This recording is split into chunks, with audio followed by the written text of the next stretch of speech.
images that we need to show. If you want to say a few words about yourself. Just a couple of things. This is number one, if I'm doing my job right, I should include a fair amount of educational comments as I go through it. There's a lot of images tonight, so I'm going to go a little bit faster than normal.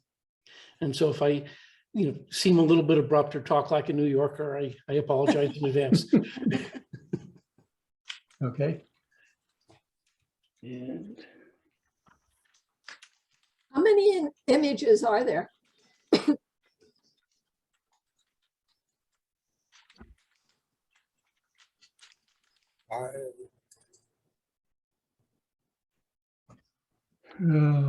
like about 50, 60 entries. I will have a 30, breakdown in a moment. 30, 29, 60, 70. We have 17 creative, 12 journalism, including sequences, 18 nature, 22 pictorial, and 9 non-competitive.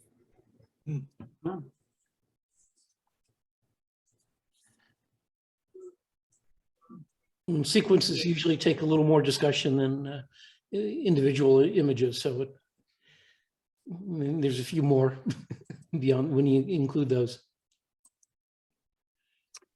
So we'll start with journalism tonight. We'll do journalism and then I believe nature.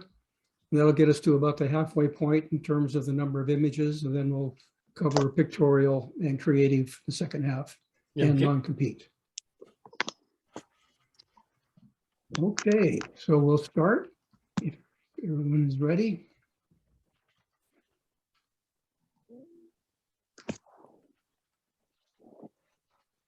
So journalism basic.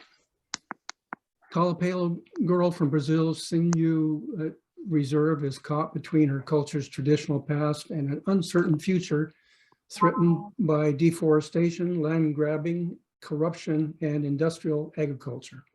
Cursor on screen. Thank you. Okay.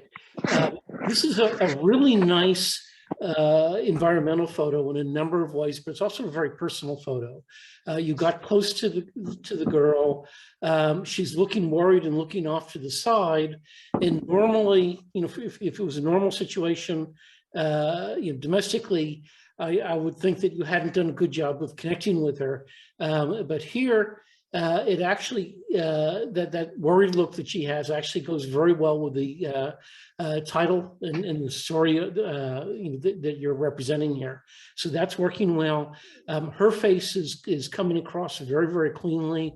You've done a really good job of using environmental light, but still balancing her skin tones against the sky and the forest behind and the big swath of dirt behind her. So very nicely done photo, sort of technically, and very unusual costume, one I've never seen, very unusual makeup and tribal marks, insignia, and very nicely done.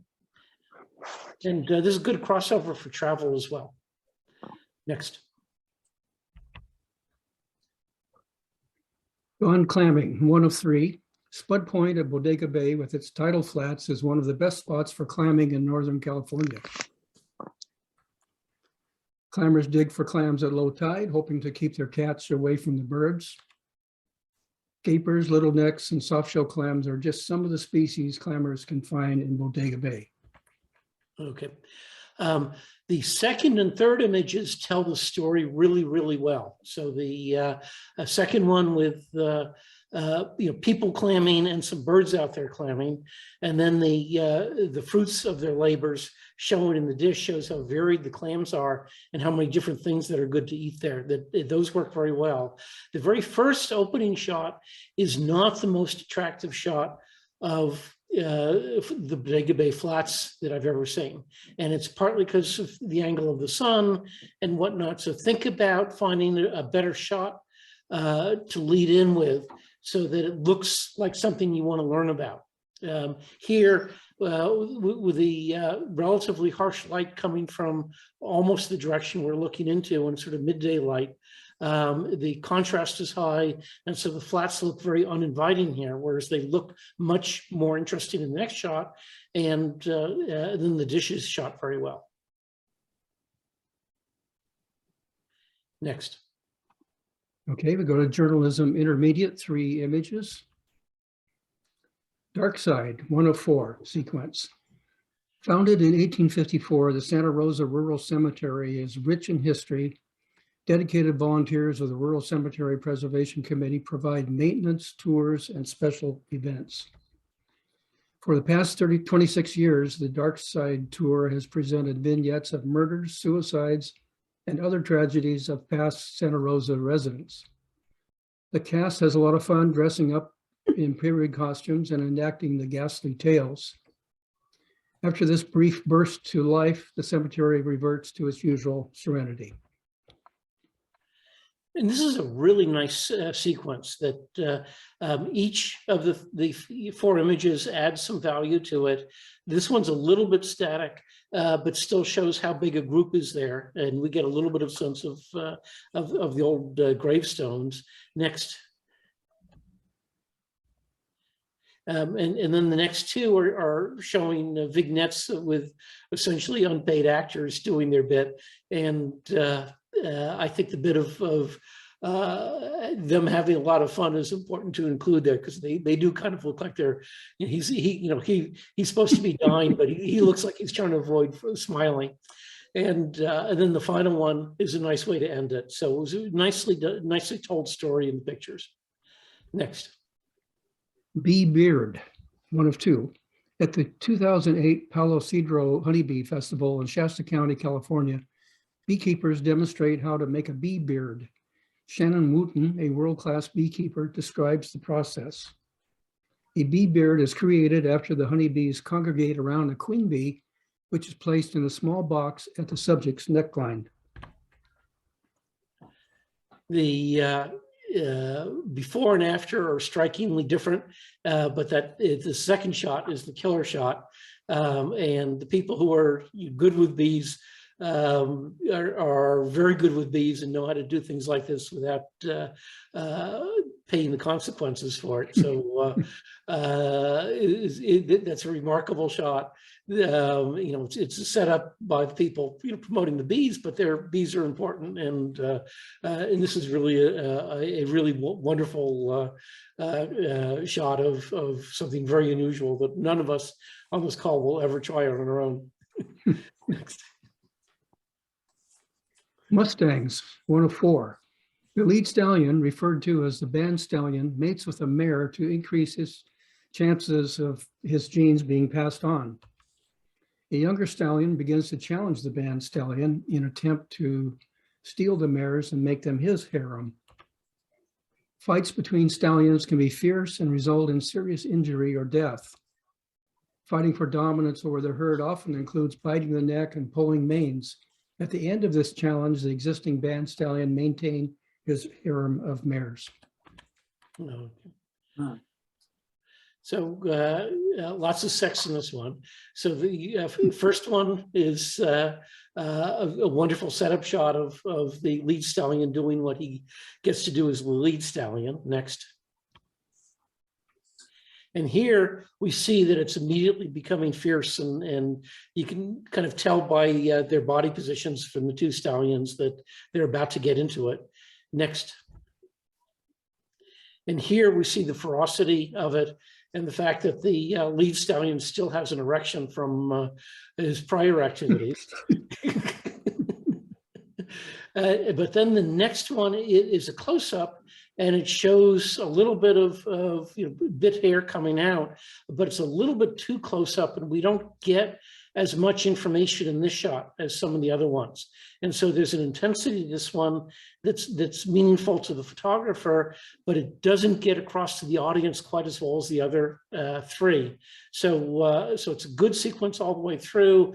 And I'm just pointing this out that when you're there and you see the whole thing, and then you get something that's more focused in the detail, you tend to forget that the crowd that hasn't seen mares fighting or stallions fighting won't recognize as much what's going on here. So I'd encourage you just for these last shots to shoot it a little bit wider, and you can crop in later, but not, but it's very hard to crop out if you didn't include more in the original capture.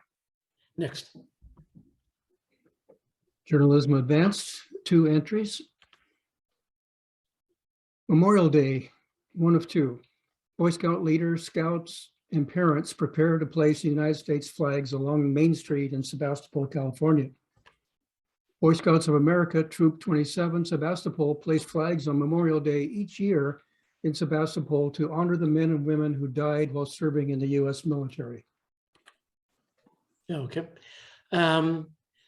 It feels like it's a start of a good sequence, but there's 2 issues. One is that the Boy Scouts aren't really doing the work here, and that the parents are doing the work on the first shot. So you get a sense of it, and none of the Boy Scouts are actually wearing their Boy Scout gear other than the hats. So it's a little bit limited there.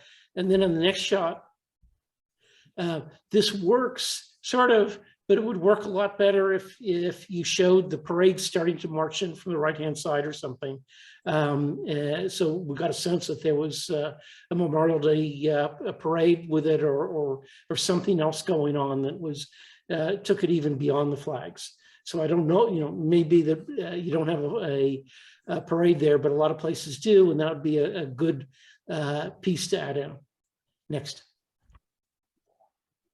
It's all hands when the purse seiner, Mario Luis, arrives at the dock in Sagres, Portugal, with a full load of sardines.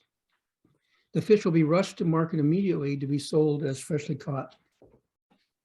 Okay. This is a wonderful story about all the different things going on when the fishing boat lands. And so you've caught them mid-pour of pouring the sardines into one of the large fish containers. You have the guy to the left of the fish containers throwing ice on the fish to keep them chilled. You have other guys preparing other containers to bring up that are still on the boat, and you have hundreds of birds hoping to volunteer to help out clean up the excess. So there's a lot going on here, but it actually describes a very busy scene very nicely. Very good vantage point. When you're, what really makes this shot is the fact that you had figured out the vantage point ahead of time, and that makes us able to see all the way into the boat in different areas. And well done shot. Next. Journalism Masters, 5 entries. A stallion stands before his harem of 2 mares. Numerous bite scars and a partially chewed ear remain from battles with other stallions for breeding rights. Feral horses in Churchill County, Nevada. Okay. It's nice to see, this would be a perfectly fine photo if we hadn't seen them fighting in an earlier sequence. And so this image is a perfectly reasonable image, nothing wrong with it, but it doesn't have the dynamic possibilities of either him mating or fighting, or the stallion interacting with the mares in other ways. So, if there's something about the behaviors that come out in the nature shot, it makes it an even stronger image. This doesn't have it too much, but it is a good, technically, sharp, fine photo. Next. In the 19th century, Northwest Michigan commanded the copper market of the United States. Today, some of the mines have been converted into museums. And here we have a old steam locomotive. We have a well kept up building that had been a mine that was probably only kept up that well because it's a museum. And very good choice of use of monochrome for this. That partly it goes with the age of the facilities, and partly you need to probably have done some work to make the engine in the black areas show as well as they do. So it, and this is a crossover for a monochrome submission as well. And for that, you can make the sky more exciting, but you wouldn't want to do it for journalism. And here it does tell the story of the museum, even though, there's, it needs the caption to identify it as the museum, but it becomes very understandable that it is once we see how preserved they are. Next. Pride 2021, 104. In other news, a house fell out of the sky and killed the Wicked Witch of the East. Though the wreckage has been cleared, the magic ruby slippers await removal by Glinda the Good, as the Wicked Witch of the West threatens as the sand in her hourglass is running out. And the Tin Man raises his axe over a resting, unsuspecting member of the viewers passing by. With every Pride group participating in Sonoma Pride's theme of Oz as the viewing crowd safely circled the parking lot at the Grayton Casino. It was held there for COVID safety. Okay. I've seen an awful lot of Pride Parade show, images, but this is one of the most fun ones I've seen. And what you did is you did a really good job documenting what some, I'll call them performers, but who were really into it, putting on an excellent show. So this is a nice setup shot, and thank God for the ruby slippers. The Wicked Witch is getting into her act quite nicely, and next the Tin Man is enjoying that way too much, and that one really comes across. And then sort of coming out with the entire cast works very well. So it's really a nice way of conveying kind of the fun that was going on there. If you were the local paper, you could easily see 1 or 2 or 3 of these being used in the paper, and nicely done. Next. Dogs have been trained to sniff out killer whale scat in the ocean, allowing researchers to gather information on orca's diet and health without getting too close to the whales. Salish C., Washington. Okay. The explanation is really critical in this one. It really tells me something I had no idea about. I never knew that they were using dogs to find the orca scat. The dog looks very avidly like he's focused on what's going on around him. And there's research and too many people who don't look like they're there for enjoyment on the research boat. So I think that part comes across. In a perfect world, if they were getting close to finding something in the water, that would be even better. But you probably need another boat in a chase boat to be able to find that. And so you did very well with what you had available, and the title really set this up. Without the title being so clear, the picture wouldn't have worked nearly as well. Next. Blood Moon, 1 of 2. On the night of May 15th, 2022, a total lunar eclipse rose over the Kunde family winery in Kenwood, California. It wasn't until 10 p.m. that it finally broke through the low level of cloud cover. The reddish color of the eclipse moon is caused by its illumination from refracted light of the Earth's atmosphere, similar to the light of a sunset.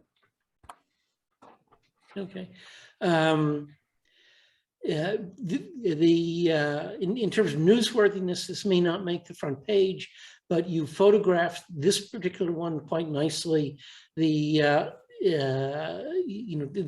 landscape is local and identifiable. The moon is really showing very nicely, and it's used a lens size that makes it all very believable and working well. So it comes across nicely. Next. And the technical explanation of the red color is nice, but this second image doesn't add all that much to the overall story. So you would have actually had quite a good story just with the first image, and just pulling in a little bit of mention of the refracted light to explain the redness in the first one, and always try to get away with fewer rather than more in a sequence. Next.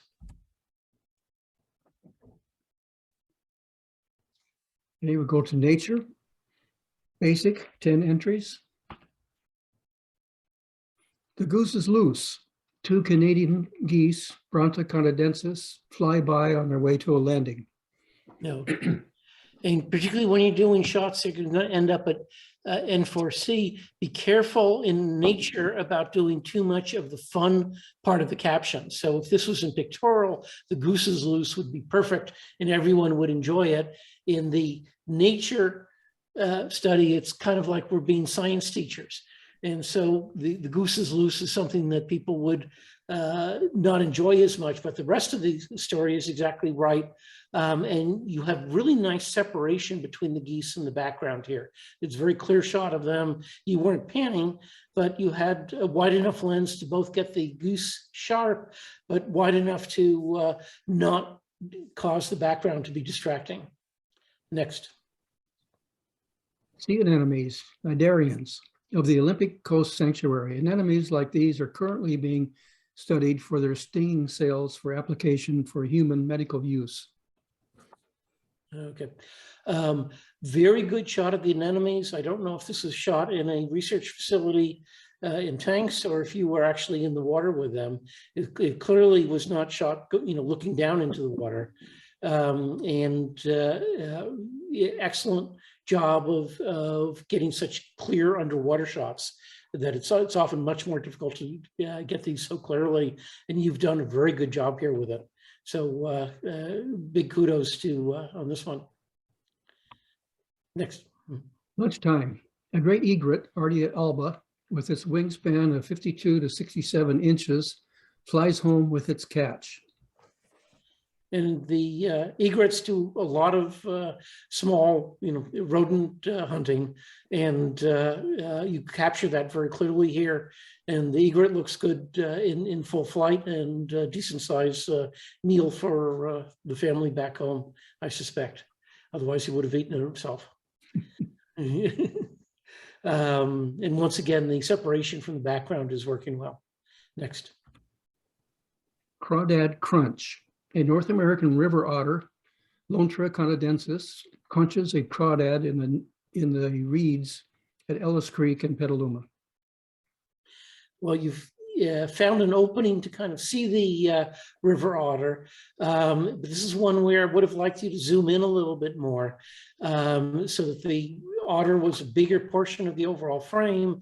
And if you zoom in more, the reeds become smaller or a lesser percentage of the whole thing, but because they become even more out of focus, they're less of a distraction. Here, there's still something of a distraction, and if you were writing up or doing something about otters, you probably wouldn't select this photo because of that, but zooming in more would have allowed you to limit the problem of the reeds, and obviously you're not allowed to go in and cut them yourself. Next. Great white heron battling the winds, West 9th Street, Rookery, Santa Rosa, California. Well, this is a very pretty one. That the quality of the fan feathers are just really nice. And that's working well. When I look really closely at my screen, it's not quite tack sharp. And my suspicion is that the focus was somewhere on that right wing and not quite on the eyes. And so when I get close, I can see the eye and whatnot. It's not as tack sharp as we see on some of the other bird shots. And so one of the tricks with this is if you have your left hand, or I'm a righty, but if you have one hand on the manual focus, the really good bird shooters are always making really teeny fine adjustments just for that issue. And so if you're shooting this with an automatic, with a 500 at something as wide as a f6.7, you probably need to make very micro adjustments with your hand. Now, the other way to do this is, since you're shooting this sun, is to change your ISO to 200 or 400, change your aperture so that you have, you know, f11 or something, and all of a sudden everything is going to be tack sharp front to back. And so you have two options to do that, but the really good bird shooters, the pros that you run into at places, are always making really delicate adjustments. And so you may want to try doing that and see if it takes it to the next step. Next. Ladybugs help this sunflower by consuming the insects that eat its leaves. Okay, we could see one ladybug clearly and two others are nearby. You can also mention which insects they're eating in the write-up, but you did get a ladybug and you know, in the plant in the wild, and it comes across nicely. Next. Harpy Eagle, Harpia, mother and chick in Brazil's Pantanal, sharing a feast of fresh 7-banded armadillo meat. Dasypus septemcinctus. Really good research to know what the meat was, in addition to which eagle it was. Unusual bird for, you know, obviously not in our location, but you did a good job of getting the interplay between mom and chick. You got a really clear shot of the food. And so if we're talking about behaviors and here a behavior of an unusual animal, this is really good work for nature. Excellent shot. And makes me wonder what the armadillo meat tastes like. Next. Western Sandpiper in mudflats at receding tide, Palo Alto Bayshore Wildlife Refuge. Well, it's a very clear shot of the Sandpiper, absolutely on the mudflats. It's doing what they do, spend a lot of time doing, is walking around looking for something to grab, but it's sort of in between grabs. And so this is a nice one to stick with for a while and see if you can shoot it, pulling something long and wiggly out of the mud, and it'll be an even better shot. But this one's nice. And the light looks like it was nice and overcast, which makes this type of shooting much easier, given the wet background here. Next. Great white heron with nesting materials, West 9th Street, Rookery, Santa Rosa, California. And is this the first of four, or this is, yeah? It's a single image. This is a single one. And so the branch is very clearly seen. The feathers on the near wing are beautifully spread out and working well. And it looks like he's banking off to the right, so the other wing doesn't show quite as well, but he looks tack and nice and sharp, as is the branch, and nicely done. And here with a 100mm lens, you see how much easier it is to keep it in focus. Next. This tiny sweat bee's genus Lazioglossum weight is supported by the stamens of a bluebeard flower as it collects its blue pollen. Sweat bees are highly variable in size, shape, and color. This is an excellent shot. This is really technically tough to do for a macro shot that's this small. And to get a living thing that's moving around on a single stamen and then have it tack sharp like this is really, really good photography work. Not easy to do. Somebody was very patient in working there. And sometimes if you realize that they're coming back to certain flowers, you could set up on the flower and wait for the right one to show up and take your shot then. But very nicely done. And the background's nice and colorful and actually complements the bee's colors rather nicely. Next. Nature Intermediate, 2 entries. Mid-bite, Darwin's Rhea pinnata, eating saltbush on Valdez Peninsula, Patagonia, Argentina. This large flightless bird, petite, is also known as the lesser Rhea. Well, we can see a beat of vegetation and its open beak there that it probably just pulled off of the plant in front of it. Very unusual, it's obviously a bird that's from the other side of the world, just about from us, and a very clear shot of it eating. So nicely done here. Good shot. Next. American kestrel, Falcos barvarius. The male launches from its perch with a field mouse destined for delivery to chicks waiting in a nearby nest. And the kestrels are fast, and you were not that far away. And so you did a very good job of getting him tack sharp with the mouse tack sharp, zooming in among the trees. So a very good shot here that required a fast trigger finger, among other things. Next. Advanced, 2 entries. Pipevine swallowtail, Botus philanor, feeding on nectar of the vetch flower. The subspecies hirsute is found in Northern California. Okay. It's a very clear image of the swallowtail. The white dots are coming across well, the blue sort of bands are. The black areas are almost going all the way black. You are allowed a little bit of dodging, and allowed to lighten that a little bit as long as you don't change the overall appearance. So it's something before you print it, you may want to consider, but you did get it, a very clear image of the swallowtail. They feed on nectar, but they don't actually eat while they're in their sexually active phase. Next. A sequence of 3, Anhinga. Anhinga, or American Anhinga, is a water bird found mostly in subtropical and tropical areas, especially Florida. This male has a small amount of breeding plumage remaining. Anhinga hunt by swimming underwater and spearing their prey. Their name means snake bird or devil bird because of the way they stick their heads out of the water to breathe. Their feathers are not waterproof, so Anhinga must spread their wings to dry after hunting. When spread out, the tail resembles a turkey, so they're also called water turkeys. Okay. The first and third images are working very well. They're very clear images of the bird. The second one, the angle that the bird came up at, isn't all that conducive to understanding its shape as well. It might be.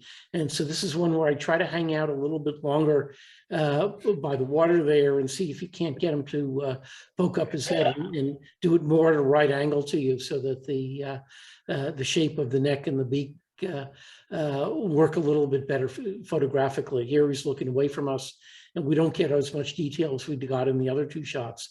But the first and the last one are working well. And these are favorite photographer birds down in Florida and whatnot. Next. Nature Masters, 4 entries. Red-throated bee-eaters, Merops bullockii at Murchison Falls, Uganda, whose diet consists mostly of honeybees, stingless bees, and other insects. Well, very good. You got a bee in the mouth of one, and the other 2 are also tack sharp. So you did a very good job of getting all 3 of them sharp. The colors are really well done. The background's not getting in the way, but it's a very much a natural setting. And so very well done shot here. The only thing you could do better would be showing them one of them catching one on the wing, and you'd never be able to get all 3 in the shot at the same time doing that. Next. Smoke can make the sun appear red. The shorter wavelength of the blue light is absorbed by smoke particles, while the longer wavelengths of red and orange pass through and makes the sun appear red. The storyline, the caption here is very well done. The redness here would be better done for nature if there was something also green in the area so that we could see the contrast of other colors. Here, because the tree is sort of backlit and not well lit, the color of the leaves is not coming across. And so think about whether, if the storyline is really going to be all about the color red of that it's doing, if you can get something that's neutral color or an opposing color like green in it that shows across, it comes across as green, it'll take it up to the next level. Next. Sequence of 4, aerodynamics. Ospreys, Pandion haliatus, are a very aerodynamic bird that can fly at speeds of 80 miles per hour and glide with minimal flapping of wings. As this one approaches its nest, it must slow down. Landing requires the use of its wing feathers and tail that are not used in the same way when soaring. First, they turn into the wind, open their wings, and drop their tail to create drag. They move their head down and legs forward for more drag. Their wing and tail feathers allow for air to pass between the feathers, preventing stalling or the bird falling from too much drag. Landing requires use of its wing feathers and tail that are not used in the same way when soaring. First, they turn into the wind, open their wings, and drop their tail to create drag. Okay. The explanations here about what's going on with the wings and the tail and the feathers are excellent. So I absolutely learned something from watching this sequence, and the in particular the next shot I think is a really good example, but then the next two also complete the story well. And so you've shown us the different phases, and it is highly educational. So nicely done here. Next. Carrying sticks in flight, sequence of 4. Whether it is a great egret, Ardea alba, or a cattle egret, Bulbocus ibis, or a snowy egret, Egretta thula, or black-crowned night heron, Nithocorax nithocorax. Nest building in the 9th Street Rookery always begins with the gathering of sticks. Santa Rosa, California. Could somebody mute who keeps clearing their throat? Yeah, good if everybody can mute themselves. I'm going to suggest that all four of these images are really nice images of photogenic birds carrying stick, as nesting material, and so they all work for what you were trying to do. My one suggestion here about an improvement would be that the first three are all different types of egrets, and they all have that same white feathers and that characterize the egrets, and so all of those come together as a collection very nicely. Whereas the night heron looks different and is a rather different body shape and appearance and everything else. And so I'd recommend that something like this, that you limit yourself and just do it with the first three. And then you have three different egrets, all nest building with different size sticks and in sort of a different ways. And I think that would make the better sequence. And once again, I want to encourage people doing sequences. If you share them with one of your camera club buddies ahead of time, see if they can challenge one of them to, so that you can tell the same story without quite as many images, and tends to make the sequence stronger. And here, I would like this one even more without the fourth one, even though it's a fine image. Next. Okay, well, we'll take a 5-minute break, Okay. and then we'll come back to the next two categories.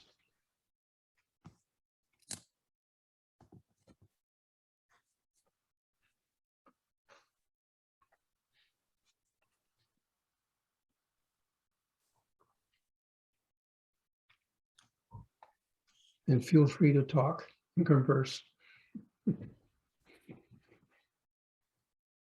So if you all noticed, I have a friend who's visiting the meeting this evening, Allison Barron, who's my photographer buddy from the Sunnyvale area.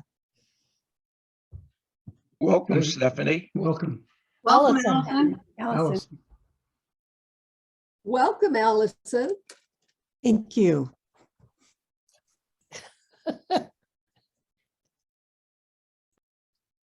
Your image has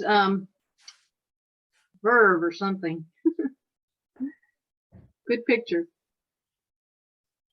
I like your icon. Yes. What were those from? What game were those from? Powerpuff Girls. Thank you. Yes. I have one too somewhere in the history. Yeah, it went through. It was like one of those apps that came through, and it was Powerpuff yourself, so you could make the thing. So it's fun. I use it. Yep. It's very distinctive. I can always find you.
Everyone is so quiet.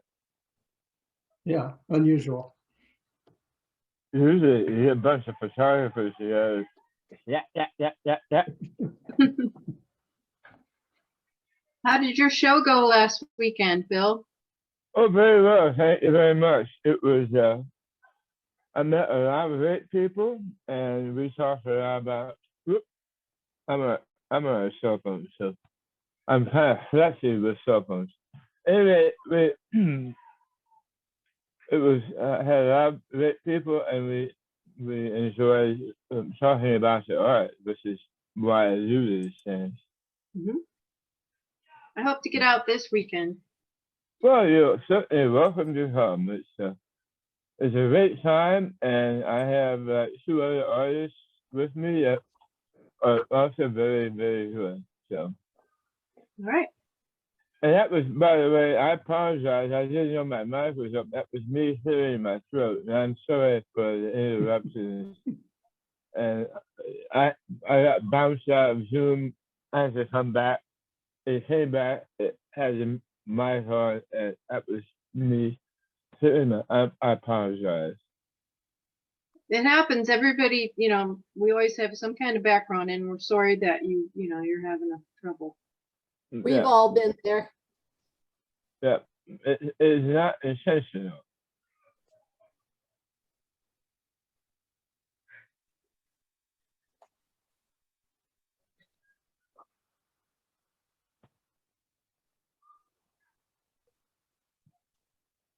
I'm looking forward to the Petaluma salvage place for our And field trip there. I wish my plans would come, but it turns out that I have got my cousin in from Baltimore, and I don't think unless I bring him along. Yeah, really. Sure. He's another photographer. If he hasn't brought a camera, I have got plenty of cameras to loan him. There you go. Or he could use his phone. No one uses a phone, not me anyway.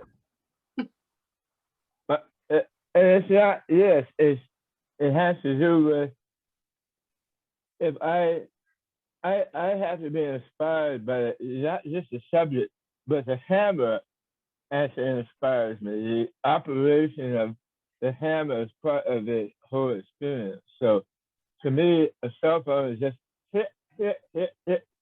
You know, I want to be challenged with the operation of the hammer. Yep. I like the heft of the camera. I like that the hammer slows me down. It's so easy. I only take a very, very few images because that's my background with film. And excuse me. So I don't take very many images at all. So a cell phone and me just don't hit at all. Mhm.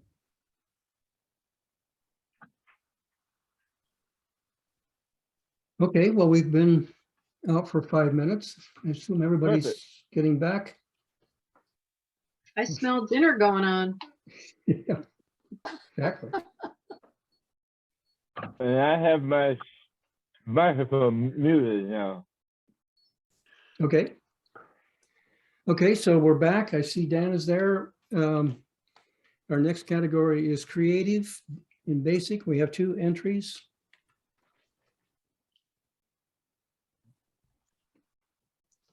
Summer moons. Yeah, okay. I don't know what it is I'm looking at, but it looks like a variety of round shapes with some interesting red colors coming in from part of it and brown on the other parts.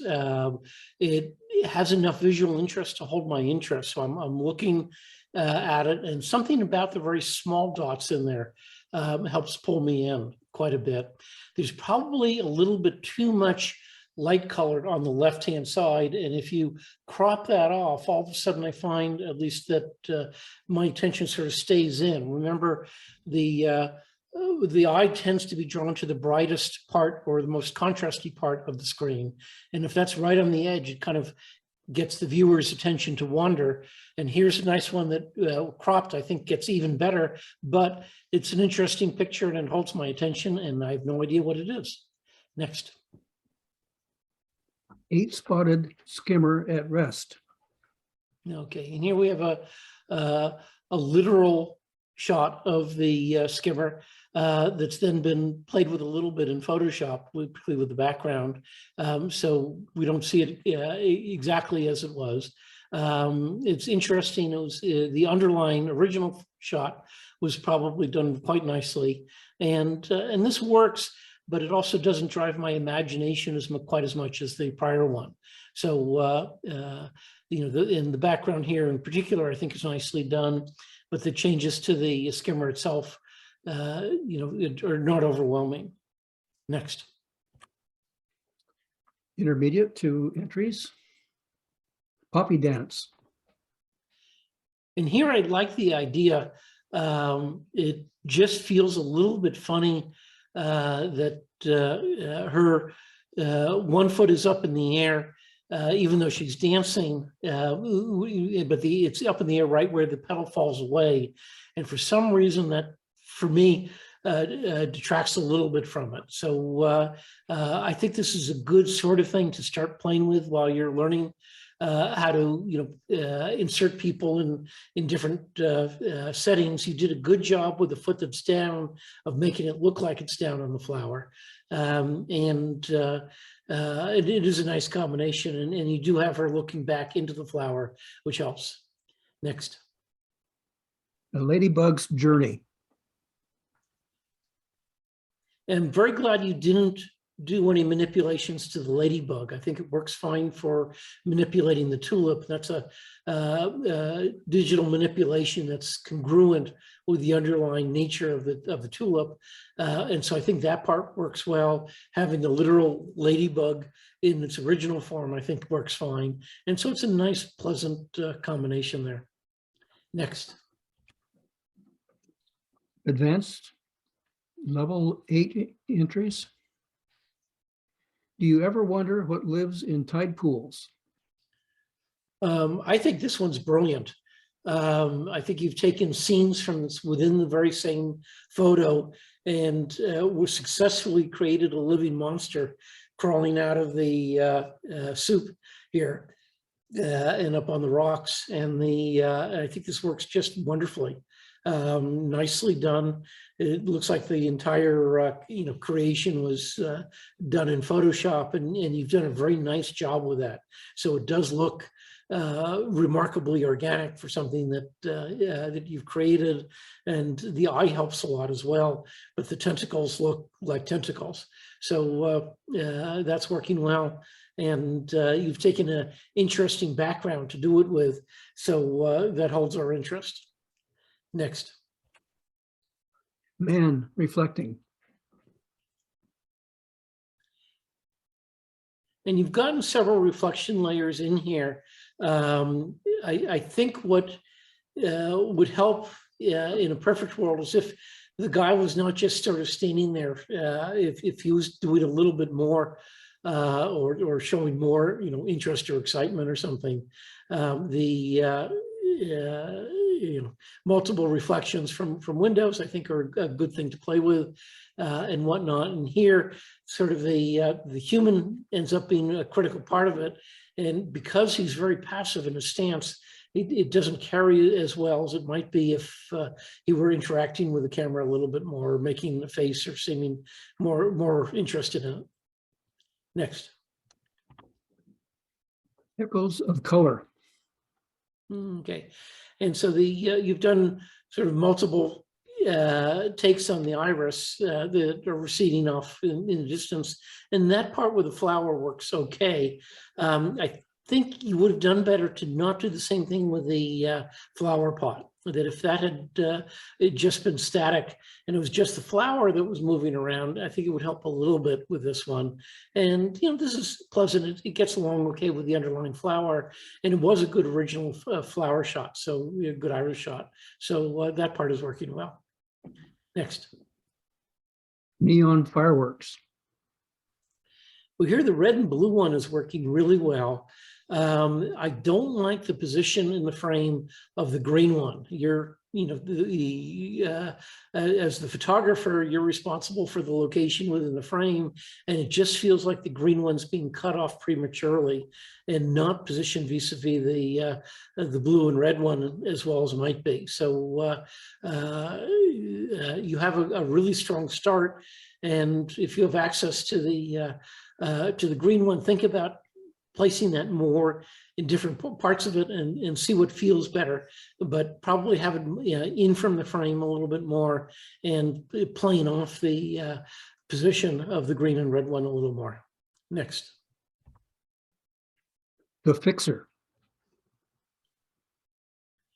And here you have a close-up of some very dedicated rust. The problem is it's a bright sunny day, and rust doesn't come across as well on bright sunny days as it would on cloudy days. Or the secret for shooting old rusty cars is to walk around with a spray bottle of water. And if you spray water on that, all of a sudden the colors of the rust come through much better. So this one isn't working as well as it might be. And it's really because of the light and or lack of cheating with a spray bottle. Next. Follow the leader. Well, it's a nice underlying shot of the birds. The quality of the light on the water is nice, and the way you've changed all the colors and the hues, it makes it more intriguing than it would otherwise. I'd leave the eyes a little bit brighter if I could when I was manipulating this, and just so that the bird's eyes are sort of stand out all the way through, and it just gives them a little bit more liveliness to it. Next. Harpy pinwheel. And here, this is really nice Photoshop work. It's, it takes a little bit of staring at to envision what the original shot might have been, or and what you've done.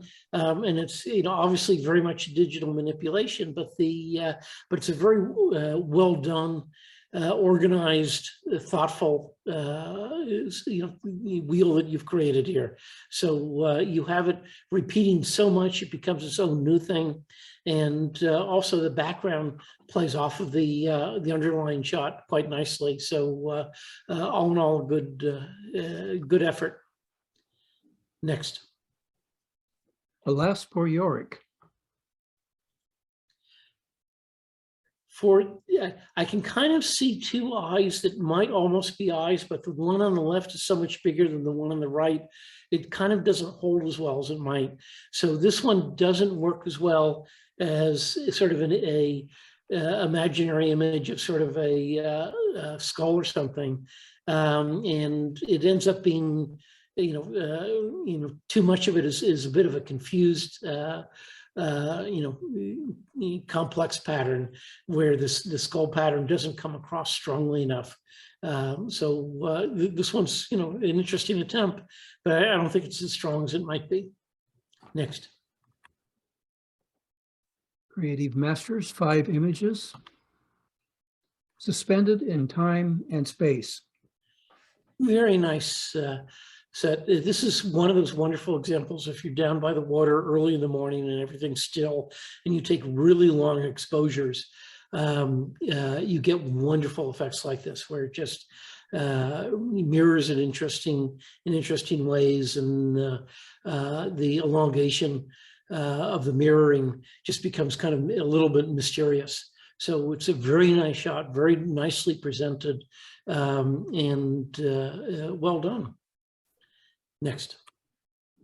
Muted Madras.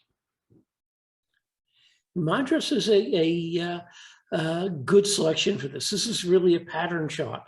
That's a technical term photographically. And having all this repeated shapes and patterns becomes its own thing.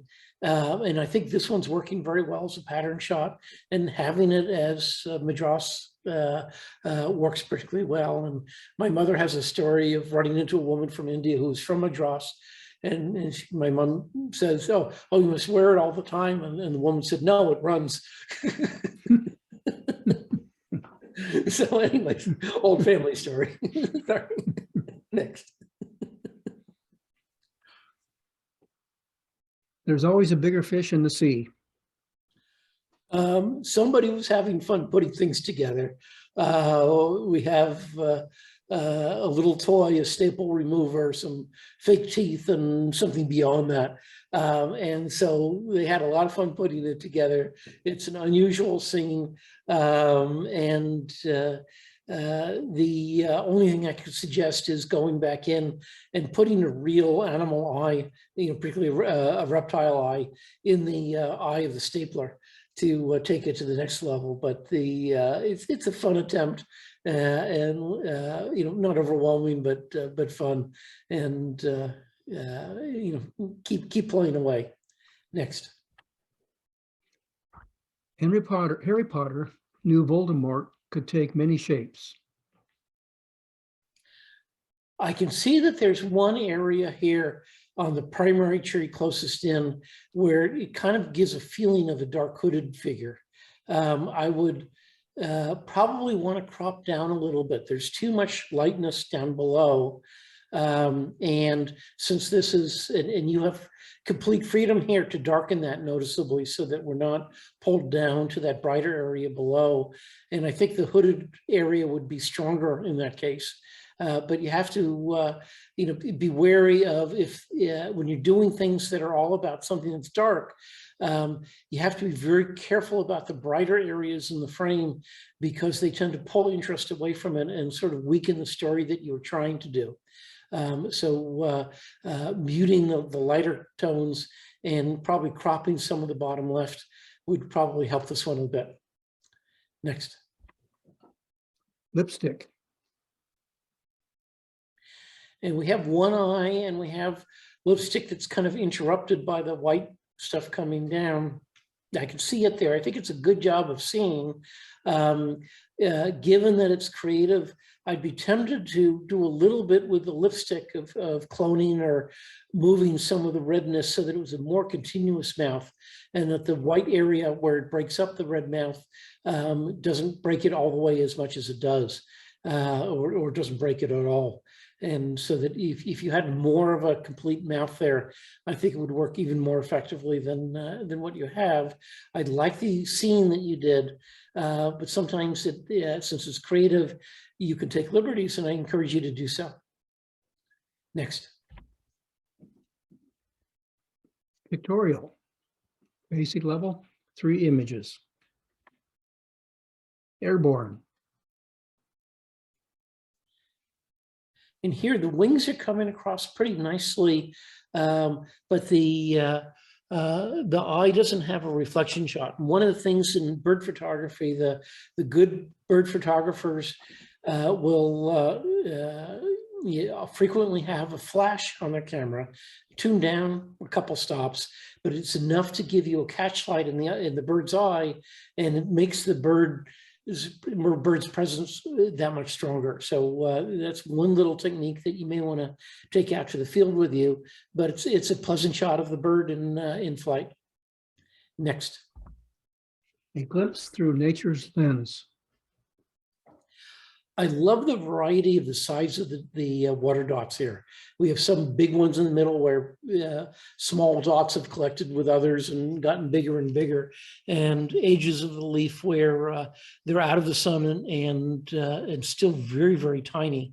That works very well. It really suggests a natural setting, and that it was either very fine mist or dew that caused the droplets to form in the first place. And the effect of the light going through and the drops acting as a magnifying glass, particularly the largest drop, works very nicely here. Next. Shattered.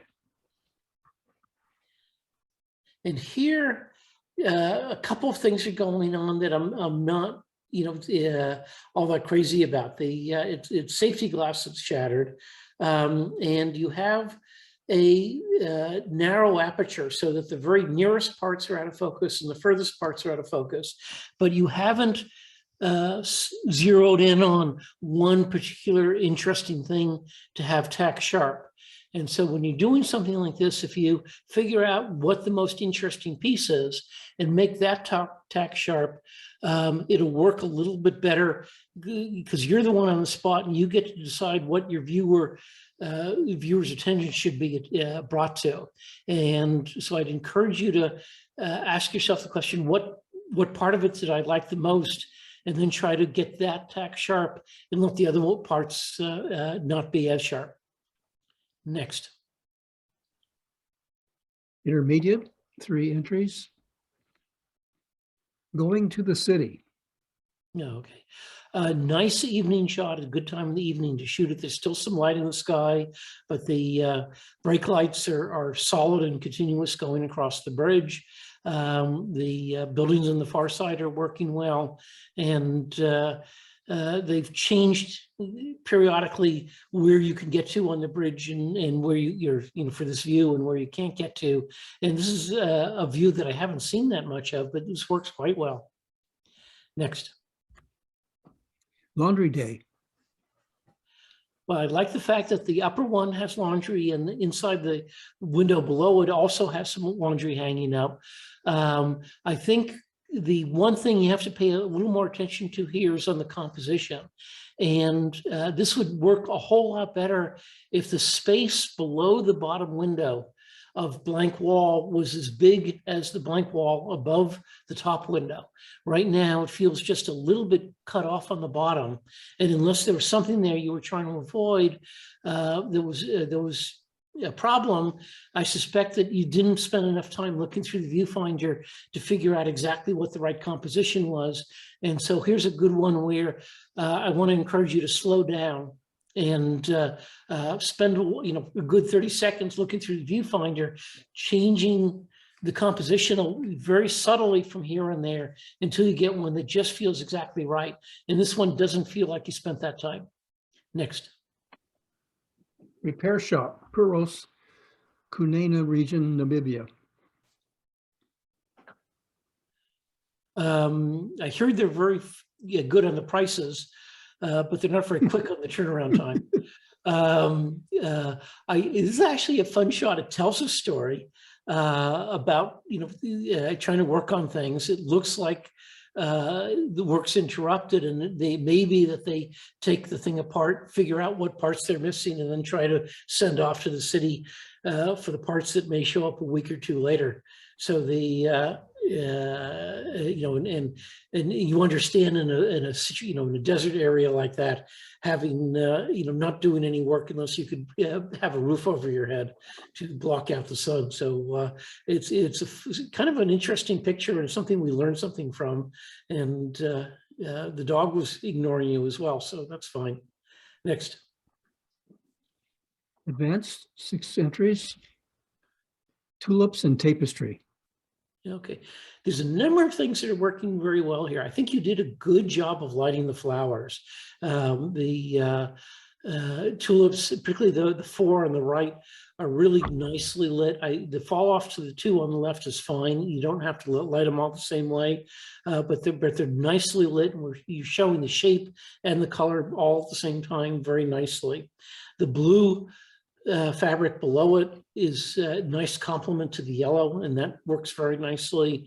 The vase isn't perfect for this sort of shot, but it works well enough. And what's very impressive here and very challenging to everyone doing shots like this is to keep any light reflections off the vase that become a distraction. And you've done that very nicely here. So a good piece of work. You have to be very conscious of where you're positioning the light when you use a glass vase, because they can easily reflect that light back and become really annoying. So well done. Next. A spider's view. Well, it feels like you got down below the spider web to shoot this, and there's some big drops of water on it, but and so it's kind of working pretty well. The classic versions of this is to go out first thing in the morning with a cobweb that's still living. This one feels like it hasn't been repaired for weeks. But it still has a spider on it, managing it so it's in perfect condition. And if you get dew early in the morning, then you get these teeny weeny droplets highlighting where the strands go, and that's sort of the classic version of the shot. And the cheating version of that is to use a hairspray aerosol and spray it up in the air, not directly at the strands, because you could damage them. And that has, looks almost as good as actual dew, not quite, but almost. But this one with the big drops of water and the fact that the web is not been maintained makes this one not as attractive to my eye as other spider shot. With water drops that I've seen. So look for your opportunities. Next. Peruvian poppies. Not yet wabi-sabi. The direction of the light is working very well. So you have all of the stamens from all 3 flowers lit nicely. And the side lighting that's on these crinkled petals really shows off their shape very nicely. So you've done a really nice job with that. Their positioning within the frame is good. The background's kind of boring. And so if you're doing such a good job with the flowers, see if you can come up with a somewhat more interesting background with either texture or some muted colors that don't compete with the flowers themselves, but have a little bit more interest behind them. Next. Bald eagle. Well, the curve of the wings is what this is all about, and is working nicely, and that works beautifully here. When I get close, the eye of the eagle doesn't look quite tack sharp, so it feels like one where there was a little bit of opportunity for those little fine adjustments I was talking about. But the background is pleasantly blurred, and it feels like obviously it was shot out in nature and with the eagle out doing its thing. Next. The image of a cow's head seems to emerge from the crumbling plaster of a mud wall. There is a bit of a cow head back there. I wish some of the green stuff hadn't been mutilated, because it kind of competes with the cow head a little bit, and it has more contrast, if you would, so it's a distraction. But I like the little box on the right with some rocks in it, and got to be some vent or something from something inside the building. And there's a bit of a cow head there, and I don't know if it was an old advertisement or just it bled through the walls that way. Next. The arc of a great egret's wings. And here the wing feathers are just beautifully backlit and forming a beautiful circle in the front. Very appropriate for a pictorial. It's a very beautiful way of displaying the egret's wings, and works nicely. No suggestions here. Next. Masters, 10 entries. The Watchers. And here you've absolutely got a bunch of people watching something, but for the master's level, I want you to figure out a way of showing what it is they're watching. So, they're there, you've got them, but for masters, I expect you to add one more element to the shot to kind of take it up to the next level. So that'll be my challenge to you. Next. Showy milkweed. The milkweed is pretty nicely seen, and the problem with it is that it's a very round flower, and it's very hard to know how much depth of field to go with for a shot like this, because you don't necessarily want to have the background leaves tack sharp. But here I think you could err on the side of going with a little bit more depth of field, so that more of the flowers are all the way sharp, because the petals and whatnot and leaves in the background don't look like they're distracting from the flower itself. So here's one where this is nice. The lighting on it is nice. We see a huge amount of detail in the near part of the flower, but because the background is not competing, think about going with a little bit more depth of field, and particularly with round things, you often have to do a bracket of the depth of field to end up later deciding which is the one you like the most. Next. Foggy sunrise on the Irrawaddy River, Myanmar. Well, I think this is a wonderful mood piece. The way the light is different from where the sun is very intriguing. It's really solid fog. And we think we know fog here, but I think they know fog even more over in Myanmar. And this one works really nicely as a mood piece.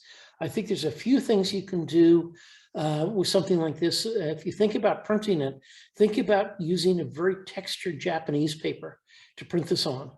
And I think it'll take on something of its own.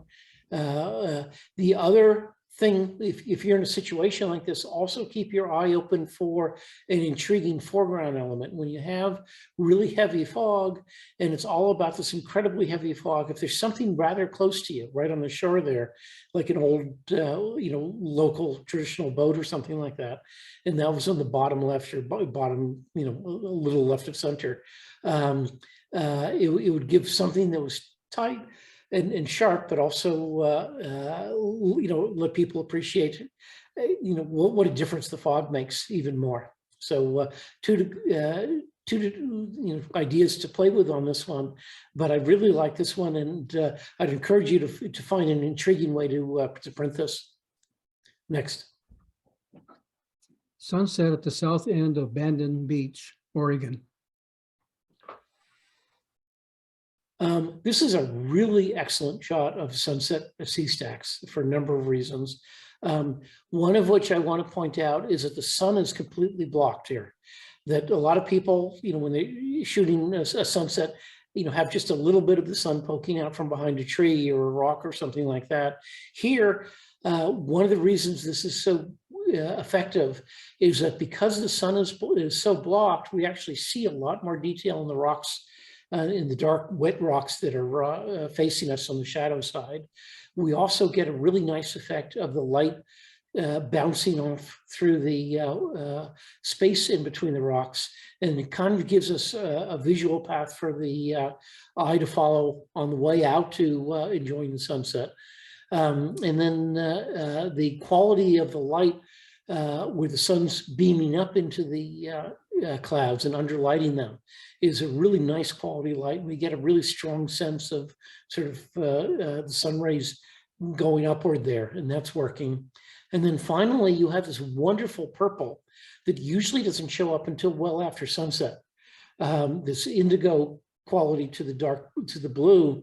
And as an old film photographer, we used to go out of our way of using tungsten film at sunset or just after sunset to get that same blue. And you've gotten in here, I don't know if that was natural, if you've played with it in Photoshop, but that quality of blue there just makes it feel that much later in the evening to me. So it's a really nice combination of things going on here. This is one of the best sea stack shots that I've seen. And it's, you know, it doesn't hit you over the head, but the more you look at it, the more, you know, it's one of those shots you can just keep looking at for quite a while.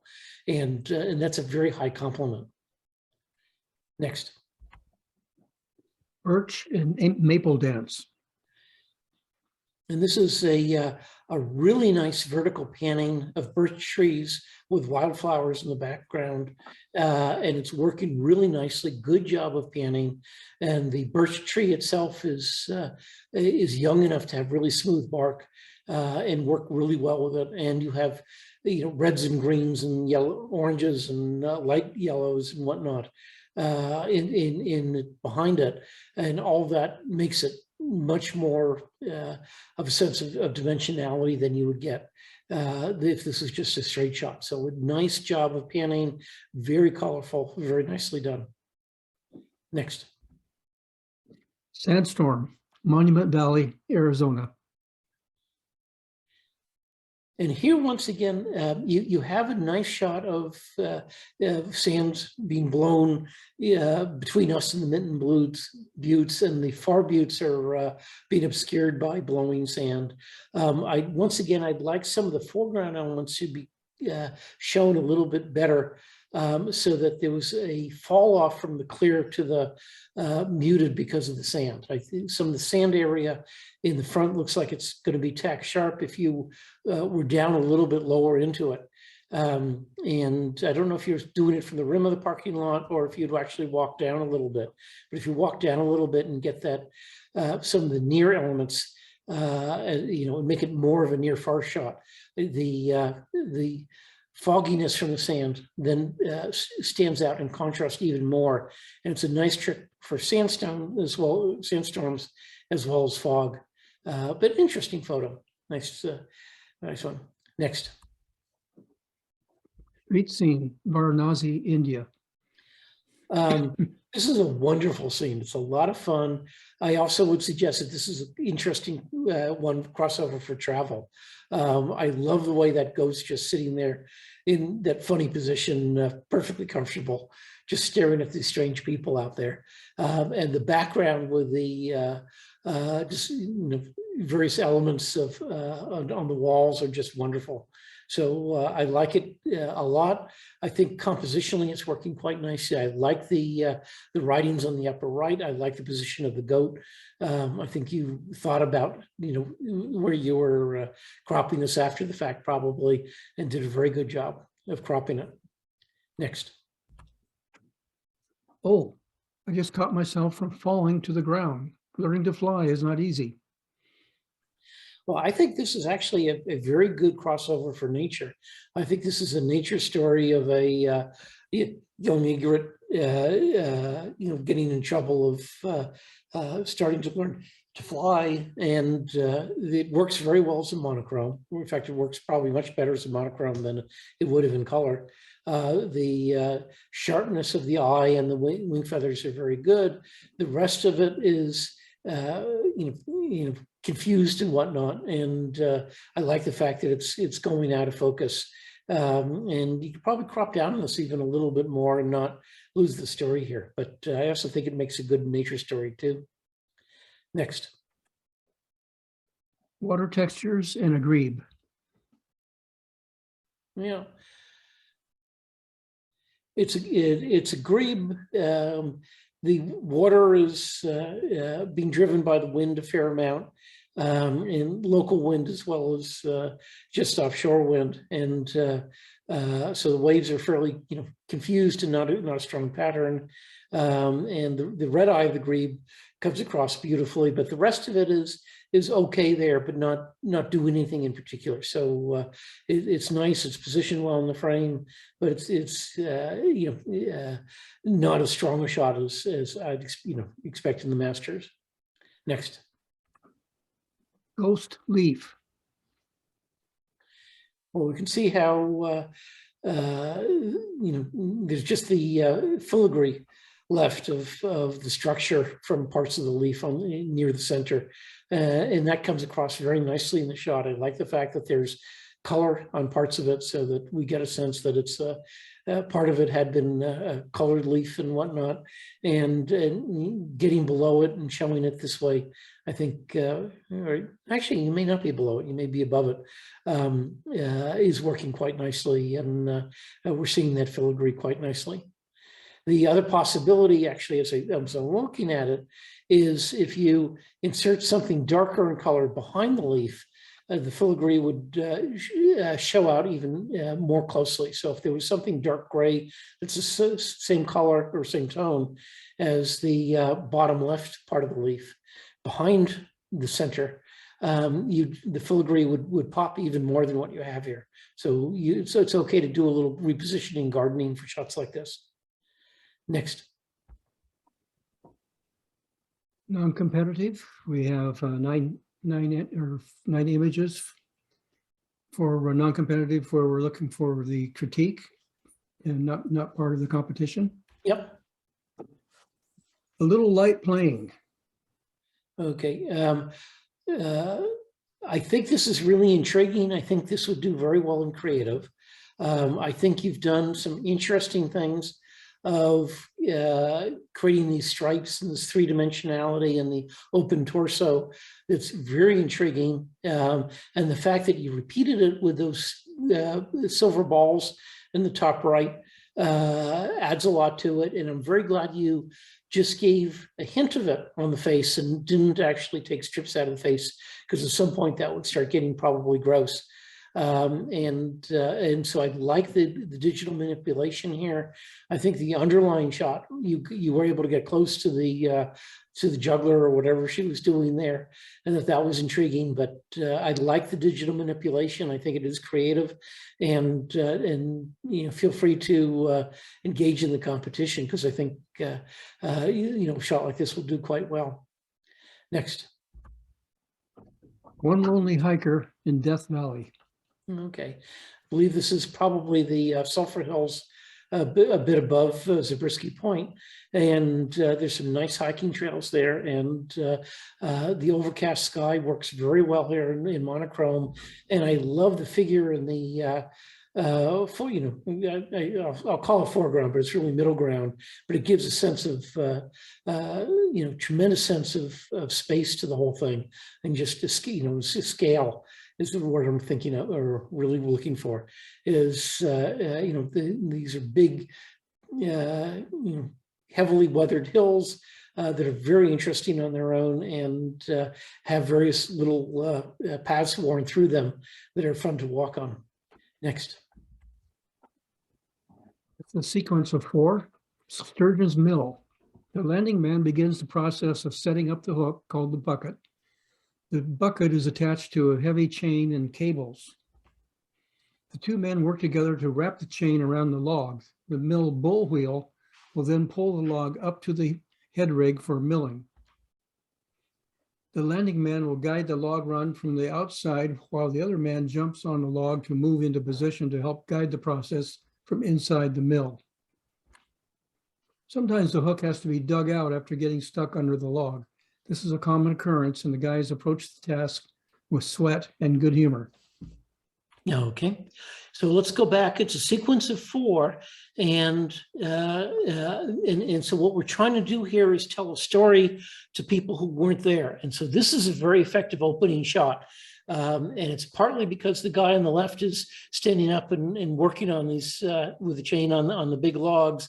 And the guy on the right is barely keeping his balance and makes it much more dynamic. And you have steam coming up behind the guy in the foreground, and all of that makes it look like things are going on. So this is a good opening shot. Next. And here it looks like they're working, and it's a little different from the other one, and they're working together as a team, and they're working on the chain. So you've added something to the story. Next. And here you haven't added really anything to the story. The guy on the right is still having trouble with his balance, but nothing has really gone on here. And so this one is not additive to the other stuff that we're looking at. And neither of the men are as well positioned as they were in the first shot. And next. And here's a rather different one that's sort of a different part of the story. And so I would drop this one. I would drop the last one, or the one just before it, but I would look. What you don't have here is like what we had with the shot of the fishing boat in Portugal, where there was a high vantage point where you could see a lot. So when you don't have a high vantage point, what you do is you move around. And so I'd encourage you to move off to the right or all the way into the building and look at them from behind where, and look down the chain or something like that if you're allowed to here. I don't, I'm sure there's some safety things going on where you're limited in what you can do. But the more you move around, you may find other pieces where you're showing the machinery that pulls on the cable leading out to the logs and the guys in the distance or something like that. And that would be more telling the full story. So the first two are good, but you were too static after that, and then you want to do more walking around and see if you can't do a 360 and get the full story. Next. Graffiti in Death Valley. And I have no idea where, what the graffiti look like, but this is yet again a good example of create, what we look for in creative. I like the trade-off in the blue and the red. That bit of green helps to anchor it. There's a nice balance of the different colors, and it feels very dynamic in their shapes, and me is readable in all of this, even if we can't make sense of the rest of it. So I think you've got some fun things going on here, and you've distorted them in interesting ways, and that works well. Next. Grief. And this, I think, is a wonderful shot. And I would love to see you enter this in either pictorial or monochrome or both. But there's a wonderful emotional quality to this. And even though the tones are very muted, and in monochrome, we're looking for more dynamic things, this is all about the mood it's creating. And so this nice somber lighting with a guy standing in inappropriate clothing in the ocean with the umbrella up, even though he's getting, his feet wet and everything, and, with his back to us, I think it's just working wonderfully. And I like the simple title. I think this is working nicely, and, you do things with this image. So feel free to enter this in competition. And if you don't do that, at least print it up and keep this one. Next. Salt Springs Sunset, Death Valley. Okay. You have some nice light that just disappeared over the far ridge. And you have a leading line visually from this little stream that's going off in that same direction. The one thing that's a bit of a challenge here is that the part of the stream that's working best to pull our attention towards the sunset is a ways from us. And the way you solve that is by getting lower. And so if you either got lower here or walked over to the more interesting part, stepped over the stream and got over near the bushes and then got down to about 2 feet over the ground, all of a sudden the water close to you would be lit up and it would be pointing at the sunset. and would be working better. And you could also, do it as a vertical, and you don't need as wide an angle as you have here. But it's a way of getting the foreground to be much more captivating. Is getting down close to it. Next. Soaring.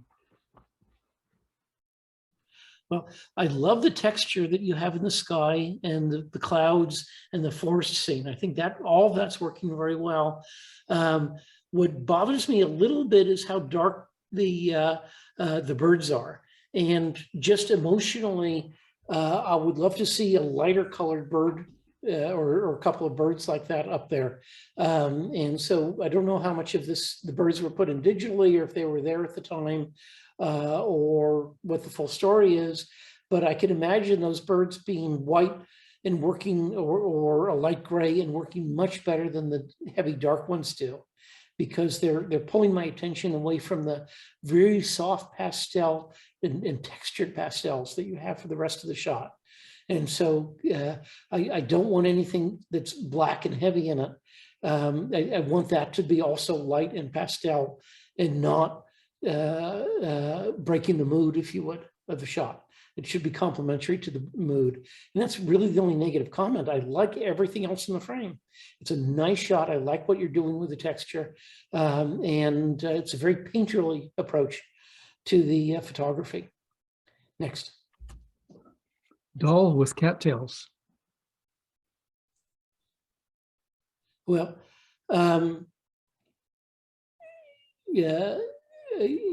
I think originally, I would love to see the original shot of this, because I suspect that you actually had an absolutely wonderful portrait of a very good looking model. The cattails are a nice texture touch.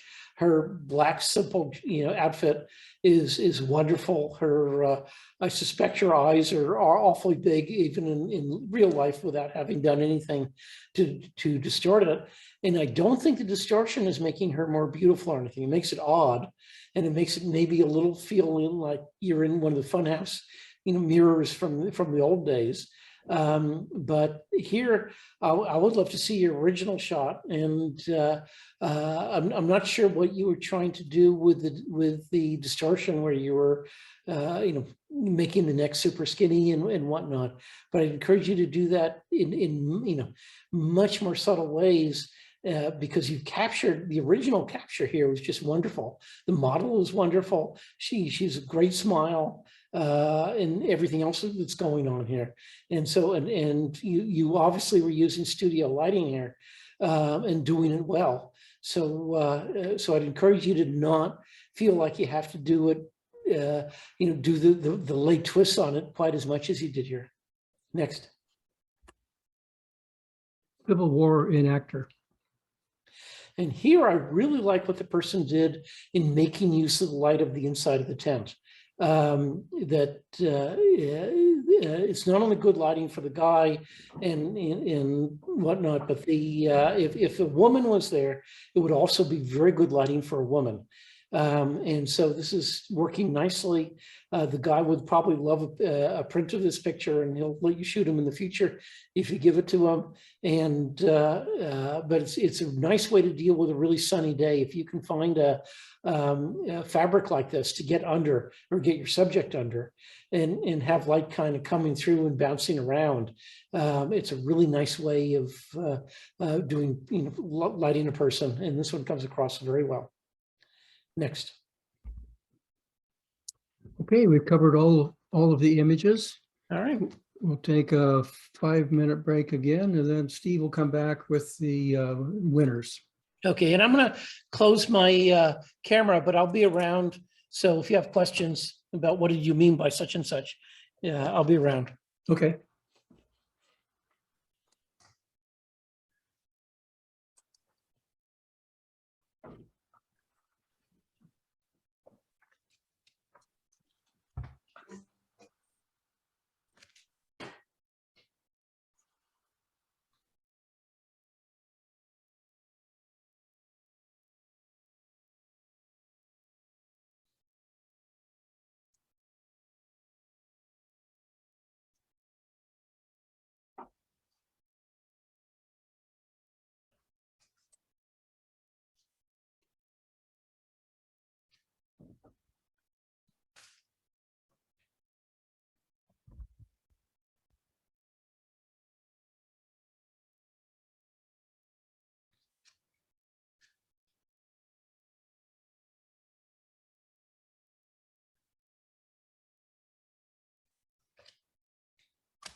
It's a quiet group tonight.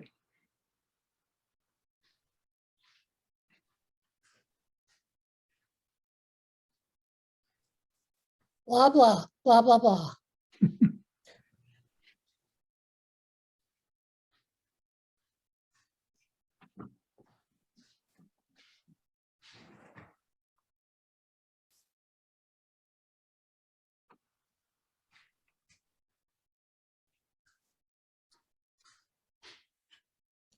Last night, Allison sent me a link and I joined a presentation by the San Jose Professional Photographers Association. So we're getting a high dosage of photographic inspirations last night and tonight.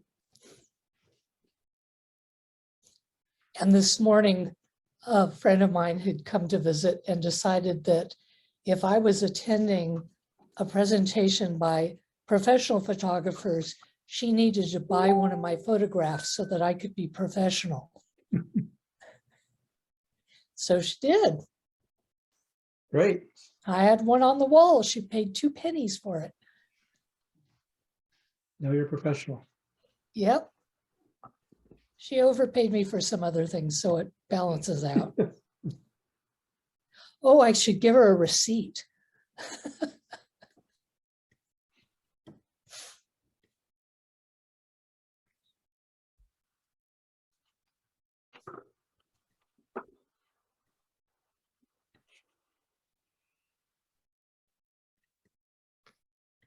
Jennifer,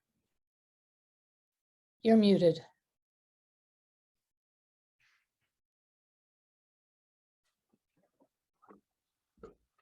Yes, Are you YouTube proficient? am I a YouTube person? Do you know how to go on YouTube and watch YouTube videos? I have done it in the past. Okay, I just look it up online and then click on something. right. I'm going to send you a link that was very helpful for me in how to set up a gimbal so it would act properly and be a helpful Oh, gimbal. that's fantastic. Yeah, Thank so I'll you. send you that later tonight. Okay, great. I Because once you appreciate get that. it, once you get it organized,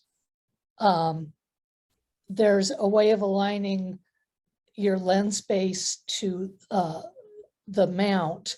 And I put a piece of tape over both of them. So now all I have to do is put the lens base on and line up the tape. Oh, wonderful. Oh, Then that's a I really don't good have to idea. fuss around, but Yeah. I'll send that to you later. Okay. Okay, great. Yeah, I'm thinking of heading over to Shutterbug tomorrow just to see what they have to say for something that might fit onto my my tripod. Well, I was going to go by Shutterbug tomorrow morning. We could meet up there. Oh, that would be really cool. What time? Around 10? 10? 10? Yeah. Okay, that sounds. Otherwise, it's going to be too hot. Yes, absolutely. I'll see you there at 10. 10 o'clock, Shutterbug. Okay. Woo. So Jennifer, shouldn't any head fit on your tripod? I don't know. Because I mean, they all have the screw. I think I was under the impression that anyone should probably fit.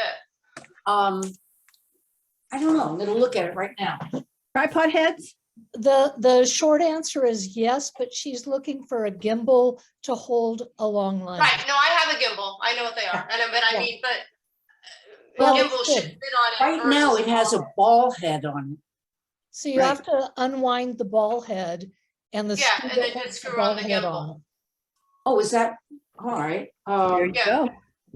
But you just have to be careful because I ran into a problem where the screw in mine ended up going down into the tripod, and then I No. had to figure out how to Oh, pull it out. no. Well, I think I'm gonna take the tripod with me.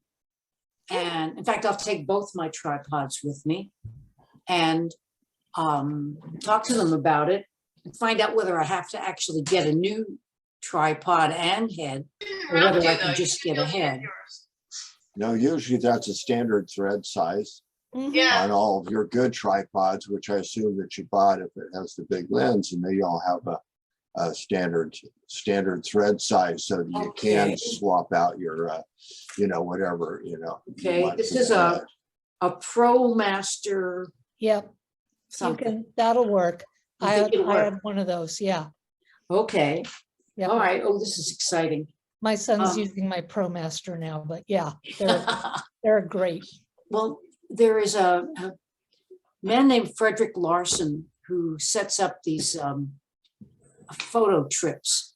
And he takes groups places to do things. And Tuesday morning, he's going to do a thing hoping to get the fog coming in Ooh, under the Golden Gate Bridge. And he said to bring a tripod. So I really Oh. want to get this gimbal thing organized by Tuesday morning. you're gonna take pictures of Carl. Pictures of cars. Carl, sometime in the last 20 years, somebody named the San Francisco fog Carl with a K. Oh, really? Yeah. Okay, I'm it's a gonna go thing. photograph. So you're gonna photograph Carl. Yes. Yeah, I'm That's cool. gonna get up at, 4 Too o'clock in the early. morning and head to San Francisco. Yeah. What is Sausalito? Anybody want to come? I would if I was going to be in Washington. Oh, you're gonna be in Washington, yes. Oh, well, you'll have fun in Washington. Yeah, I hope so. I hope I have some luck. Yeah. Okay. Are you eagle hunting and what are you doing in Washington? I'm going to photograph the city and then I'm going to Hood Canal for 3 days to photograph the eagles. Oh, how fun. I live vicariously. So yeah, I'm hoping that it all works out. So Yeah.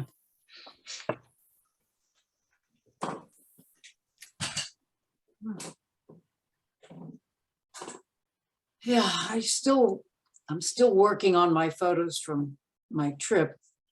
Yeah. Just got tons to go through. Unfortunately, about 90% of it should be thrown in the trash, but I know Tricia, that one. Tricia, did you got a gimbal head for Joel, didn't you? I did. Don't ask me for details. He gives me the paper that says what it is and I get it for him and then, we're done. Is he happy with it? Well, I don't know that he's even used it yet. Ah, okay. Ooh, maybe he could bring it to the social on the 19th. Let me go. I'm gonna go ask him right now. Okay. That's a great idea, Jennifer. Yeah, we could do a little impromptu class on gimbal heads. Suraj, are you going to come to that social or? Absolutely. Where am Make I? There I learning am. experiences as well as having fun. What day is the 19th? Learning is having fun It's too. a Sunday. Yeah, I might. It's the day before a 5-day retreat starts. So, Oh, well, no, it would be like really great to get outside and run Oh, around, good. oh, be active before I go into a quiet meditative retreat. where are you doing the retreat? Well, I'm not doing it. This is the first year our Sangha is doing in-person retreats. We've been doing it over Zoom for the last 3 years, Oh, but I'm allergic to the location. So I'm just going to do it in my bedroom oh, with Zoom. okay. Yeah. I did one once in now of course the name is escaping me. There's the It's- retreat center down in San Rafael area. It's yeah. Yes, that place. that's the one. Yes. Well, they have no air conditioning and they leave everything open to a giant grass garden outside. And I'm like, Yeah. I'll Ooh. stay home. Oh, yeah. I think that's a good idea. I don't need to do You that. can't all talk to day. anybody anyway, so. Well, yeah, there's that. I see Joel has appeared. Yeah. Yeah, for the gimbal, I'll bring it to the social. Good. Oh, that's great. Yeah, Okay, and if I get one by then, I'll bring it, and maybe Suraj, if she can be Yeah. there. We will can, we bring can all bring hers. our tripods and gimbals and Yeah, yeah. Yes, and I will bring a really interesting rig that if you like playing with lots of pieces where you can rig it in all kinds of different ways, boy, have I got it for you. Boy, Except we need to have you there to explain how to do it. right. Well, the Oh, that'd be amazing great. thing is when you're confronted with an unusual situation, if you think about it, I've come up with some really interesting rigs. When I was filming the N4C stuff, it never quite made it, but I had a rig that had both my camera and my iPhone in the filming the exact same thing Cool. and panning around. Mhm. you can have little ballasts coming off with holding with different mounts on them. As It's to the a lot of fun. social, I'm bringing 4 dozen chocolate chip cookies and 4 dozen gluten-free brownies. So I hope people will show up. Oh, my. I That's- don't need those sounds- in my refrigerator, let me tell you. Sounds No, that's a exciting. lot. I won't help you very much with those. Oh, well. I Anyway, will. Yeah, I'm sure you'll have good success. are we all set for the awards? Oh, I think so. Okay. Oh, Steve, I sent you an email about Linda not being able to get into the meeting. You'll see it after. Okay.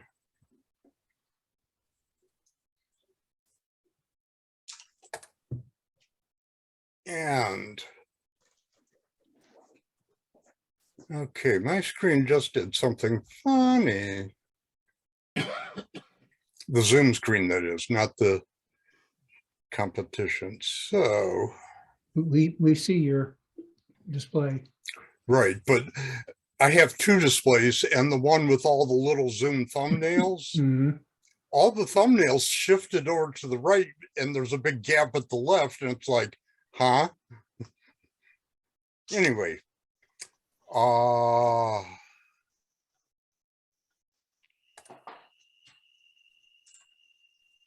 whoops, get that cursor out of there. Create a basic 2 images, second place. Mark. He was here earlier. Is he still around? I don't not. I don't think so. He might still be on break. Congratulations to Mark. First place, Elizabeth. Thank you. This is the magic oil and water photography. But I shoot the oil and water through an image that I have on my iPad.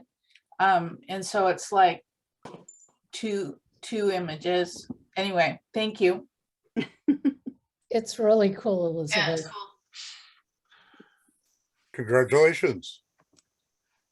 Creative intermediate, 2 images, second place. Ellen. Thank you. I don't know if the foot that's up was down, would it be that much better? My feeling as a creator was maybe it's too forced. I had this idea of something to do and I'm not sure if it came off. But there you have it. Thank you. Actually, this is Dan. I'm looking at it now and I'm realizing if she was smaller relative to the flower, it would work a bit better. Okay, thank you. Nice, Ellen. Congratulations. First place, Laura. Thank you.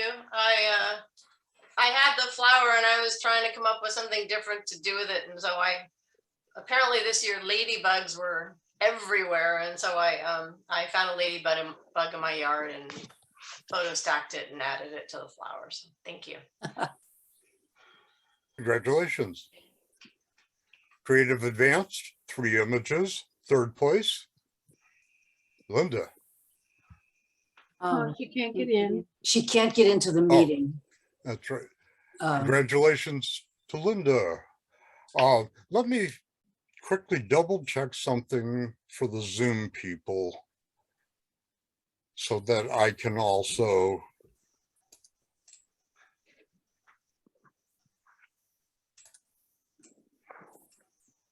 I need to make sure that a setting hasn't changed and the meeting is not locked. So, okay, let me go back. Was Jennifer in before and then dropped out? Linda? I don't know if Linda was in before, but I know that Bill Linda. has been able to get in and out. And he Okay. just sent me an email. He said he restarted the Zoom app and got in, but he had already been in. Right. Whereas Linda, I don't think Linda. was in. I think I she don't think she came was late. in, yeah. I think you're right. I tried to get in with my Oh. my desktop and it wouldn't let me in. Zoom When- had another well, update. when you say it doesn't let you in, are you taking a screenshot of whatever message you get? Because that's what I need to give to the Zoom people. I took a camera shot with my phone. Okay, Send it to me. will do. Thank you. Thank you very much. We'll get to the bottom of the Zoom problem one of these days. Yep. Okay, 2nd place. Gary. Yeah, that was a fun one. I showed that on Member Moment. It's basically using the transform tool, and there was a way that you could duplicate the same image multiple times, and it runs it in a circle, and it needed a more pleasant background, maybe a little border.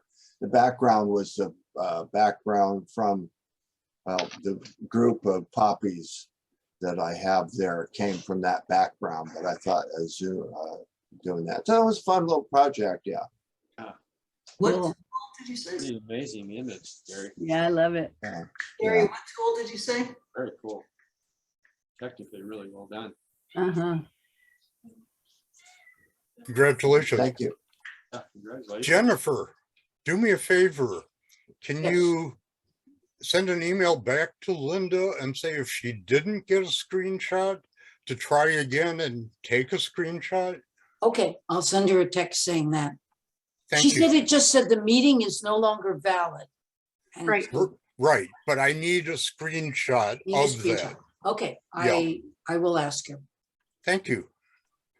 And 1st place, Steve. Very good. Thanks. I'm glad on this.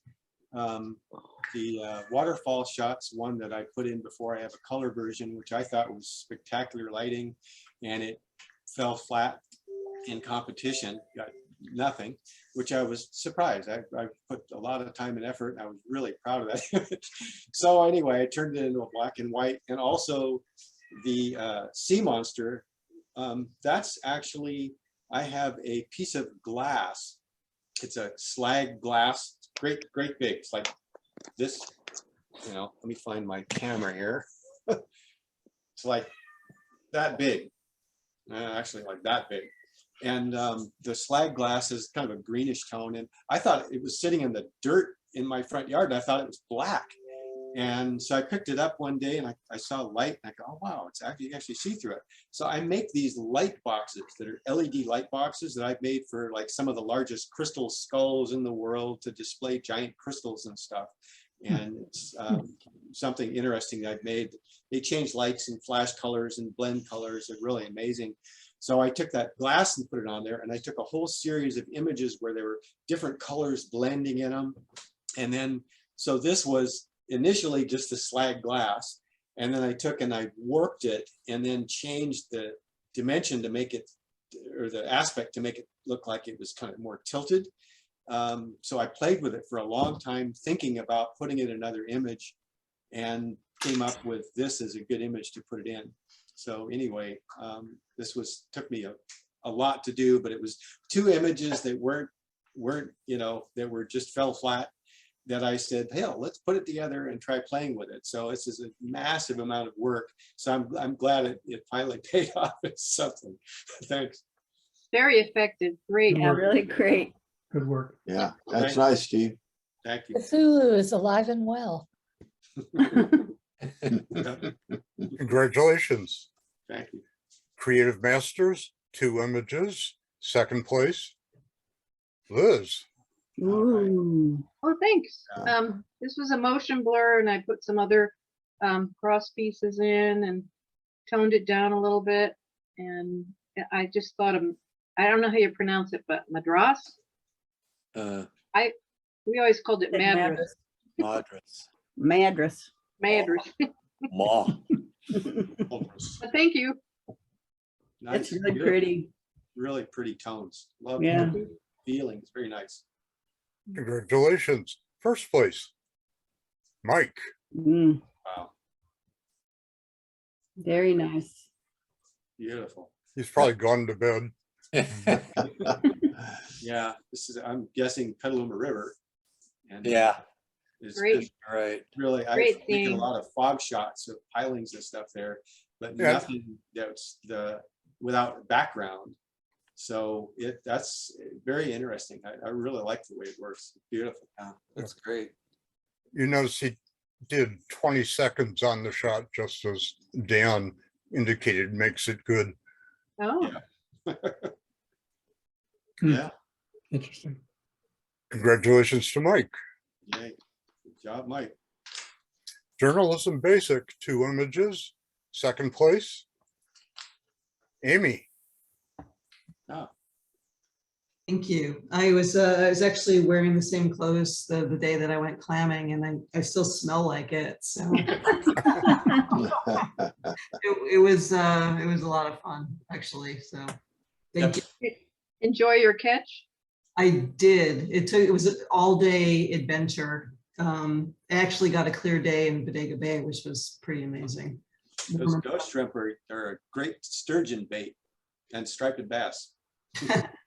That'll be next time.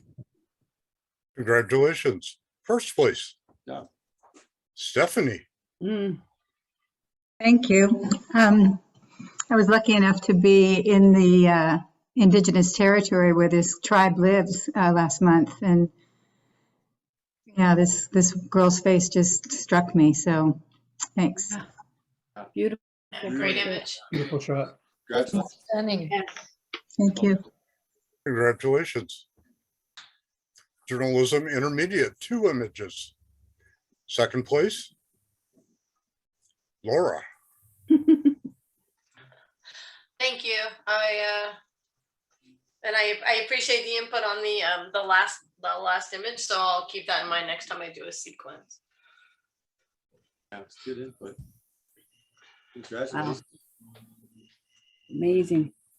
Love that last shot, though. Yeah. Yeah. Do. Love it. Powerful. Congratulations. First place, Pat. All right, Pat, that's a trip. Oh, gee. That's the shot. Yeah. Oh, Congratulations to Pat. Be in the right place at the right time. Journalism Advanced, first place, Bill. Yep, I knew it. That's really full. Yeah, great shot. First place. So much going on. So much Really? color. Good color. Mhm. Beautiful. Miss you, Bill. Yeah, Congratulations to Bill. yeah, really well done. Journalism Masters, 2 images. Second place, Herb. Oh. Very good, Herb. See here? Very cool. That's one So of the nicest beautiful. blood moon images I've seen. Yeah, Lovely. Hey, Herb. Congratulations to Herb. First place, me. Good job, Steve. I love it. Yeah. For those of you who recall, I entered this as a single image last year. And even though I said it was Pride, he couldn't quite make out what was going on, Yeah. which is clear. So I did it again this year and added the rest of the story. Excellent. Really good. Good characters. Yeah, it's a good shot. They're Good You color. know, it's like in this shot, there are two Dorothys. Yeah. Yeah.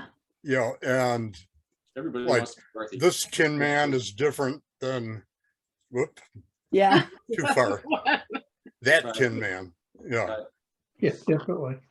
The the whole place was just covered in Oz characters all over. Wow. What fun. Nature Basic, 4 images, honorable mention. Dan, Mm, Nice. really cool. Congratulations. congratulations to Dan. Third place, Stephanie. Wow. Thank you. Again, lucky enough to be able to go down to sit on a tower facing this family with their chick. And this shot was taken after a full day of the chick waiting and kind of crying and waiting for the parents to come back with food. I know it was heartbreaking. And mom showed up with the armadillo just as right after the sun went down. So it was a feast the next morning. That's when I took the shot. Great. Stephanie, again, I live vicariously. This is awesome. Thanks. Congratulations. Second place, God. Mark. Mm, God, Mark. Yes. Great shot. He's got those bees down. he sure does. And those macro Oh, shots. Stunning. The colors are so incredible. They are. Yeah. So jealous. Congratulations to Mark. Yeah. First place, Elizabeth. All right. Beautiful. Thank you. This was actually at the Boston Aquarium, and the anemones actually live on the West Coast, but I was so taken by the color. Mhm. And I'm sure that the exhibit had black light on it because the colors were just amazing, but thanks very much. So sharp and clear. Cool. Nice. Nice composition. Mhm. Congratulations. Absolutely. Nature Intermediate, 1 image, first place, Greg. Oh, wow. Nice. Okay. Very good. Good thing. Congratulations to Greg. Yeah. Nature Advanced, 1 image, first place, Jennifer. Mm, Oh, thank you very much. I love these anhinga birds. Wow. I had never seen one before. And they do think this looks like a snake coming out of the water, hence its name, the snake bird. But I want to look back through my other photos to see if I have one that's more of a profile. Yeah. But thank you very much. Well done. It's an amazing bird. Yeah. God. Congratulations. Nature Masters, 3 images, third place, Jerry. Oh, wow. Nice. Yeah. Love that one with the bee in its mouth. Amazing colors. Congratulations to Jerry. Yeah. Second place, Tim. All right. Oh, nice. Great series. Thank you. There he is. Screw up on the last title material. But these are fun birds to photograph. Just Lake Sonoma? Yes. Ah, Yeah, right at the bridge. Tim, these are just, it was so just tickled me to see them. I know those birds. Was there only one baby? No, there were three originally, and then the last time that we went up and photographed, there were just two. So I'm putting a series together with focus on the aspect of the violence that takes place in the nest. Well done. Very educational. Very Thank good. you. Appreciated that That's what about it. That's what made the win was the Aerodynamics. Congratulations. First place. Bill. Thank you. Beautiful. Yeah, this is a challenge. As many of you know, the 9th Street Rookery consists of 2 trees that has about 100 nests in it, maybe more. And there are 4 types of birds that nest in these 2 trees every year. And 3 are egrets and 1's the black-crowned night heron. And the black-crowned night heron was for me quite challenging. Whereas the egrets are sort of long and loose, and they pose in the air and hold the pose for quite a while. Black-crowned night herons are fast, and it's really hard to get a good shot. And in fact, I did this same sequence last month, and my black-crowned night heron was just a little bit soft, and the judge pointed it out and gave me an honorable mention so I could fix it.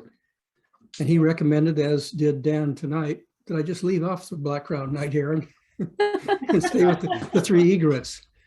But it just didn't seem right to leave out the black-crowned night heron. That's one of the 4 birds that are nesting in these 2 trees. Bill, I agree with you totally. And I love black-crowned night herons. Yeah, This beautiful shot. The eyes are. They're amazing. They're total posers in the trees too. Yeah, they usually just sit still. To get a shot of one in the air is not easy. Where the others are quite easy. The black-crowned night herons are so quick. It's hard to get them sharp. Anyway, thank you very much. And I Good appreciate job, the comments, Dan. Appreciate it very much. Well, you also just told a different story of you've got 2 trees with these different species in it. Yeah. Cohabitating. Yeah, I agree, Steve. I think I screwed up on the caption in the titles. That there's a better story here. Just the fact that they're all 4 in that same place, and that would have probably held it together better. Yeah, so that you could have gotten what, first A+ place? Yeah, you need to do better. Come on. I know, really. But I thank you for the. Congratulations. Thanks. Great lighting on them too. That's really Yeah. good. Thanks. Pictorial basic, 1 image, first place. Elizabeth. Yeah.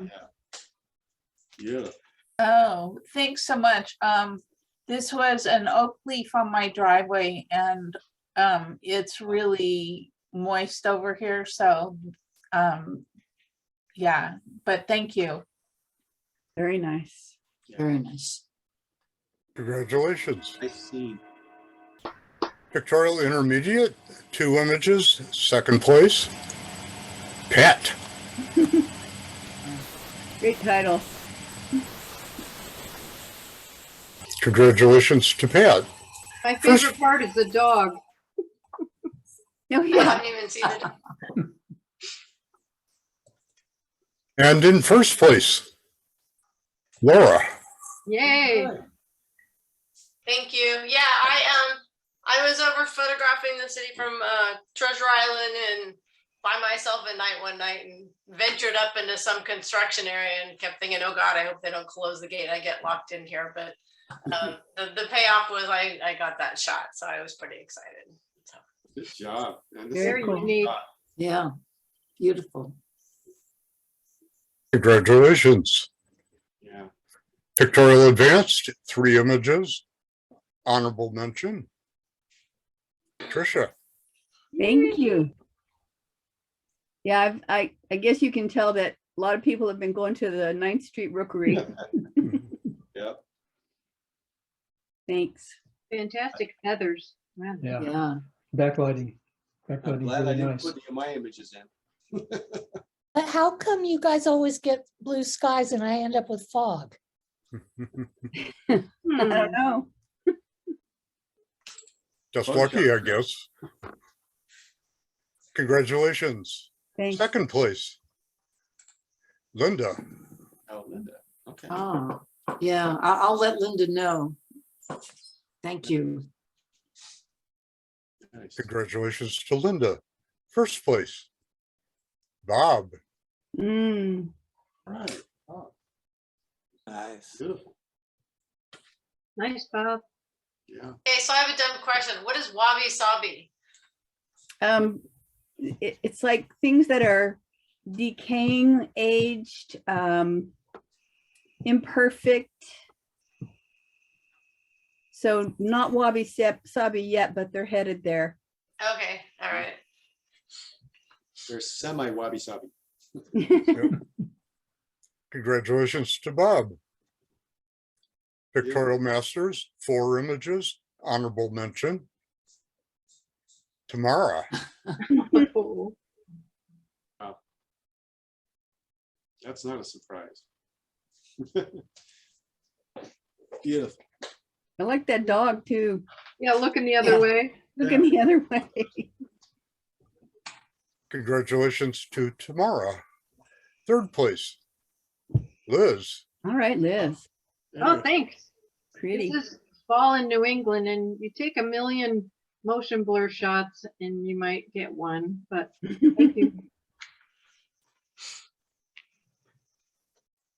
Congratulations. Like the color. Thank you. Second place. Tamara also. Mm. Very unusual Yeah. picture for her. Yeah, it is. Yeah. I wouldn't have guessed it was her. Mm-mm. Beautifully Very done. beautiful. I love it. Composition is great. Yeah, and the colors are just so nice. Yeah. Congratulations to Tamara. First place. Tony. Hey. Woo! All right, Tony. I thought I recognized that shot. Hmm. Oregon, after all. Great shot. Good job, Tony. Yeah. It's so beautiful. Congratulations to Tony. And Drum roll. how did this order come out? Whoa! Yay. Tony will be happy. Oh, good job, Tony. Yeah, congratulations. Very beautiful. Amazing. Amazing. What Well, a thank you night. very much, Dan. Yeah, thank you, Dan. Yeah. Good job. Literally my pleasure. And maybe next year we can actually do it live in person. Oh, maybe. Well, Thanks for your timing. You really got along and gave us a not too late night. Okay. Yeah, really. Yeah. Yeah. Appreciate that too. incredible. Well, the thing I've realized is that on Zoom calls, people prefer to go a little bit faster than you would in a live meeting. Yeah. And so I've been trying to accommodate that. I did a live meeting about 2 months ago. And people were so enjoying being at their first live meeting that I was kind of like being encouraged to slow down a little bit because then, and I got like the best reviews as a judge I'd ever gotten. But it was just because it was the first time in 2 years. So but yeah. Great instructional comments. Thank you. Yeah, really, really Yeah, good. Really helpful. Appreciated it. Yeah, Really good. very helpful. Well done. Thank you, Dan. All right. Well, keep Nice to at it. see you all. Hi, gang. Good to see Great you. work next time I come Bye. back. Night all. Good night, everybody. Good night. Right.